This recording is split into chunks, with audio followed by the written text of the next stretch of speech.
budaya asli Indonesia semakin lama semakin terkikis perubahan zaman. Gempuran budaya asing membuat beragam kesenian asli Indonesia pun jadi sepi peminat. Wayang orang salah satunya.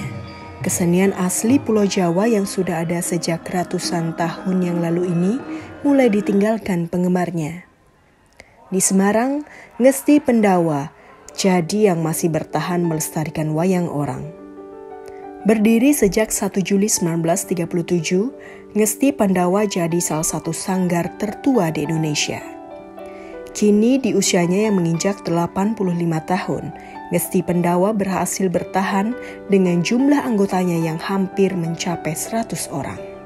Ngesti Pandawa itu berdiri tanggal 1 Juli tahun 1937 di Maospati, Madiun, Jawa Timur. Jadi Ngesti itu tokoh pendirinya semua ada 5, Mbak. Yang tokoh pendiri yang utama itu Pak almarhum Ki Sastro Sabdo, yang kedua itu Ki Darso Sabdo, ini perannya sebagai Garing waktu itu. Kemudian yang ketiga Ki Sastro Sudirjo, itu kalau sekarang ya admin lah. Kemudian keempat itu Ki Narto Sabdo yang terkenal dalam kondang itu. Kemudian yang terakhir Ki Kusni. Ki Kusni itu sebagai sutradara.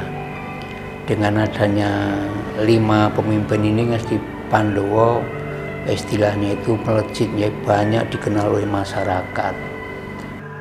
Ngesti Pandawa bukan hanya sebuah nama, melainkan sebuah harapan juga perwujudan bagi para pendirinya. Ngesti yang berarti satu, sedangkan Pandawa berarti tegese limo.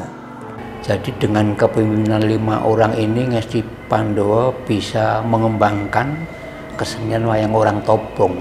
Jadi selalu berpindah-pindah.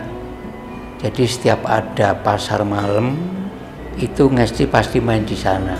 Jadi antara tahun 37 sampai sekitar 45, itu Ngesti Pandawa itu kelilingnya di sekitar Jawa Timur. Kemudian tahun 45 kan perang ya ini, negara nggak aman, Ngesti sempat berhenti, tidak main. Sampai tahun 50-an. Tahun 50 itu Ngesti pertama kali menginjakkan kakinya di Jawa Tengah, yaitu di kota Semarang. Jalan Ki Mangun Sarkoro, itu kan ada stadion. Yang dulu namanya Stadion Diponegoro itu main di situ, ada pasar malam. Tahun 50 itu. Waktu penjajahan, bangsa kita itu dijajah orang Belanda.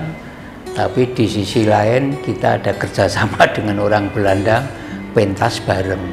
Wah, itu luar biasa itu. Sempat terpaksa berhenti karena perang kemerdekaan, Ngesti Pandawa bangkit dan kembali bersama generasi barunya. Wayang orang Ngesti Pandawa ini juga sering disebut dengan wayang orang Tobing. Sebutan itu muncul karena Ngesti Pandawa selalu berpindah-pindah. Sebelum menetap, kedatangan Ngesti Pandawa di kota Semarang saat itu untuk bermain di pasar malam dan mengajak masyarakat untuk bisa mencintai kesenian asli Indonesia ini. Bukan hanya mengenalkan tetapi juga mengajarkan pelajaran hidup seperti sopan santun kepada sesama manusia.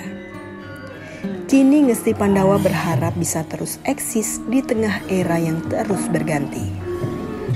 Ya, kebetulan saya menjadi sutradara itu selama Ngesti Pandawa yang megang Pak Joko Mulyono. Selama Pak Joko memegang sebagai pimpinan itu rasanya ambil alih ke saya.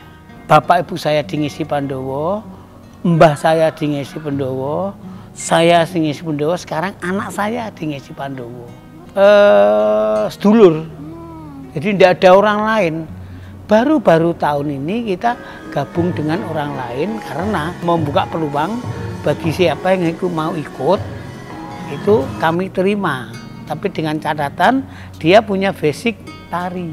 Karena tokoh-tokoh senior udah banyak yang meninggal. Tokoh di sini itu hanya 2 orang, saya sama Pak Narno. Seninya itu kurang, ya kita pelan-pelan. Ya itu repotnya sutradara itu gitu, Mbak. Nah, namanya juga saya mau bibit, mungkin ada grogi dan sebagainya. Kurang 1 minggu pun saya udah ngesting.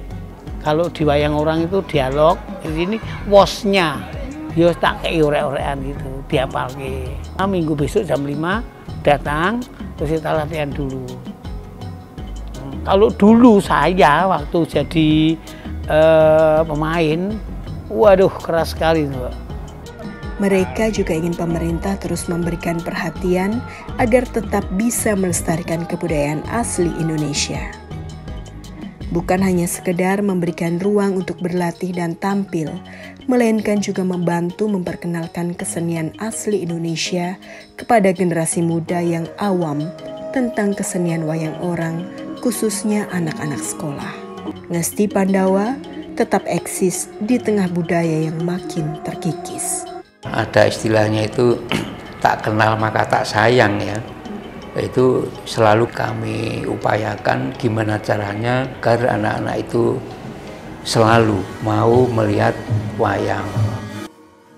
Selama corona pun kami juga tidak berhenti. Jadi kami tetap eksis, semangat, tetap tampil walaupun lewat YouTube. Jadi kita tetap bisa menghibur masyarakat walaupun lewat YouTube.